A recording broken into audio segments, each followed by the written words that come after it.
So about the architecture world preschool, I'm just like a little kid, you know. I never took architecture, but I thought how wonderful, well, to go outside and have animals, like different animals with different classrooms in the kindergarten, preschool rooms, a garden, maybe on the roof, a swimming pool, if possible, or, you know, if there's local swimming pools, something like that. But my fish tanks in the walls, I pictured the bath. You know how little kids all do bathroom potty jokes? So we'd all look at each other with fish. Like, I know you probably, like with today's sexuality problems, you probably can't do that. But I just thought, oh, look at Johnny in the bathroom. I know that's probably not possible, but some reason I wanted fish tanks, and I picture wooden walls somehow. Oh, I know you have to clean fish tanks and all that kind of stuff. They'd be pretty thin, you know. The fish tanks would have to be specially made. Come on, John. They stop and smell everything. Oh, there's this like catatonic guy that I wasn't really worried, but he doesn't have pants on, and he's kind of like. But the police officer knew him. He's like, oh, that's so and so. So okay, you know. He said no, he'd rather be outside than in a clubhouse. I said okay. I didn't know, you know. I just had it checked on. So. I don't know, I think the coffee bar is so important because, you know, I always find helpers in a class essential, and teachers don't have that these days.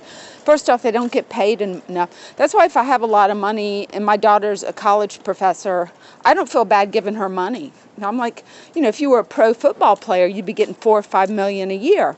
So what? You know, you work for as $40,000 as a community school teacher. So I'm going to give you a stipend because you're not getting paid enough to teach.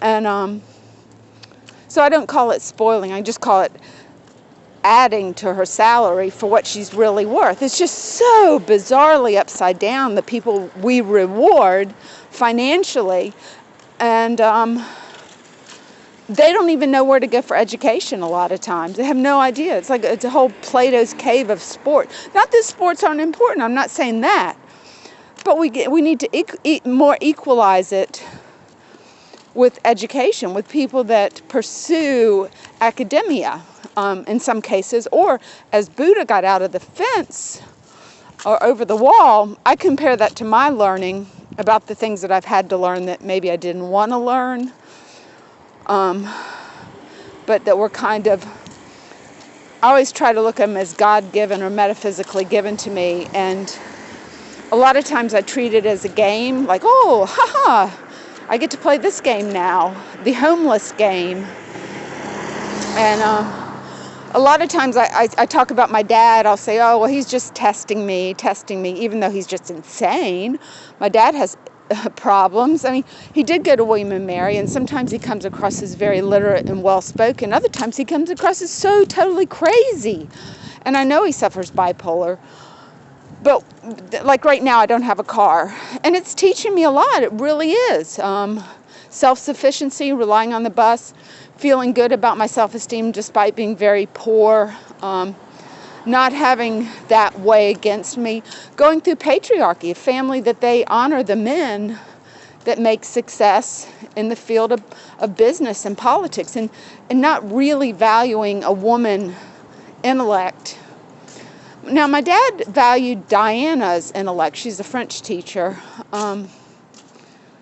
So I don't know where I mean, I think women are essential. I think we always have been, but we never got the love light of like how much I need you and want you, and baby, please tell me what to do.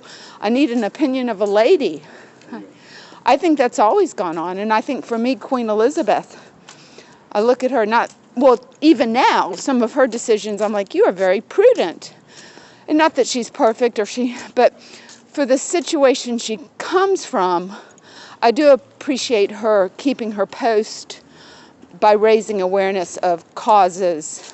I think we all need to do more of that all in the United States, we're all given so many gifts, and we're so Ayn Rand. It's just so like, we could be so much happier if we had more agape in this country. And Donald Trump is just so, he just raises everybody's fears that they're going to be poor and they're starving and economy's going to stop.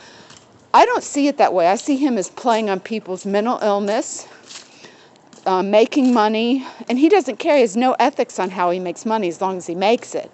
I think Biden, I don't think he's going to stop the economy by stopping fracking completely, but I think he does have an emphasis on trying to develop more green energy. I don't know, but try to stay out of politics. So, but yeah, the construction, I guess 1708, the New York City, I hope I find a partner. That would be nice to talk to about this. Then I can stop talking to my phone so much.